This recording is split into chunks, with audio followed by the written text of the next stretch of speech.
வரக்கூடிய ஏப்ரல் மாதம் 16ஆம் தேதி ஒன்றிய பிஜேபி அரசாங்கம் எதிர்க்கட்சிகளுடைய கருத்துக்களை பற்றியெல்லாம் கவலைப்படாமல் நாடாளுமன்ற சிறப்பு கூட்டத்தை நடத்துவதென்று அவர்கள் அறிவித்திருக்கிறார்கள்.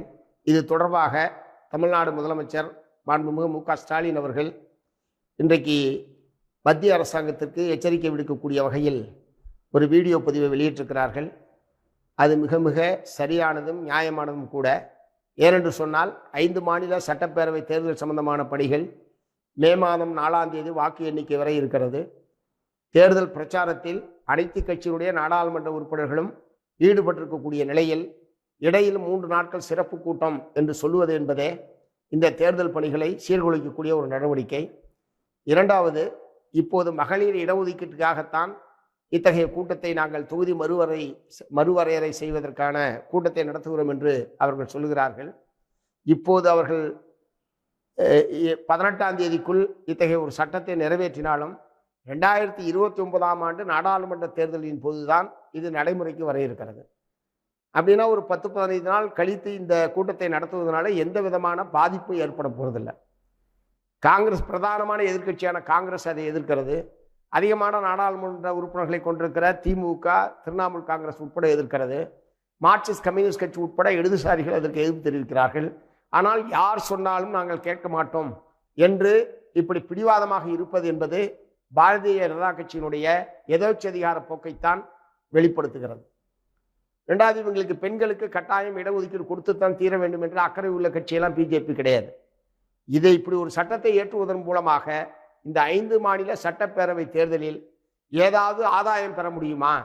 பெண்களுடைய சிறு பகுதி வாக்குகளை பாரதிய ஜனதா கட்சிக்கு ஆதரவாக திருப்ப முடியுமா என்கிற சுயநல நோக்கோடு தான் இந்த நடவடிக்கை அவர்கள் மேற்கொண்டிருக்கிறார்களே தவிர பெண்களுக்கு இடஒதுக்கீடு வழங்க வேண்டும் என்கிற அக்கறையெல்லாம் அவங்களுக்கு கிடையாது. ஏன்னு சொன்னால், பெண்களுக்கு இடஒதுக்கீடு வழங்குகிற சட்டம் என்பது 2023 செப்டம்பர் மாதமே நிறைவேற்றப்பட்டு விட்டது. அப்படி அமலாக்கணும்னா ஏற்கனவே 23, 24, 25 இப்பெல்லாம் அனுமதிச்சிருந்தா இந்த 5 மாநில சட்டப்பேரவை தேர்தல்களில் கூட அவங்க நடைமுறைக்கு வந்திருக்கோம். அதனால் அவங்களுக்கு நோக்கம்லாம் அப்போ 2023 சட்டம் இயற்றப்பட்டதனுடைய நோக்கம் 24 நாடாளுமன்ற தேர்தலில் ஆதாயம் அடைய வேண்டும்.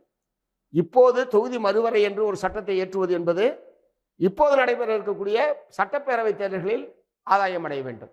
ஆகவே எது செய்தாலும் அவங்க ஆதாயம் கருதிதான் செய்வார்களே தவிர பொதுவாக மக்களுடைய நலன், மகளிருடைய நலன் என்கிற முறையிலெல்லாம் செயல்படக்கூடிய கூட்டம் அல்ல அந்த கூட்டம்.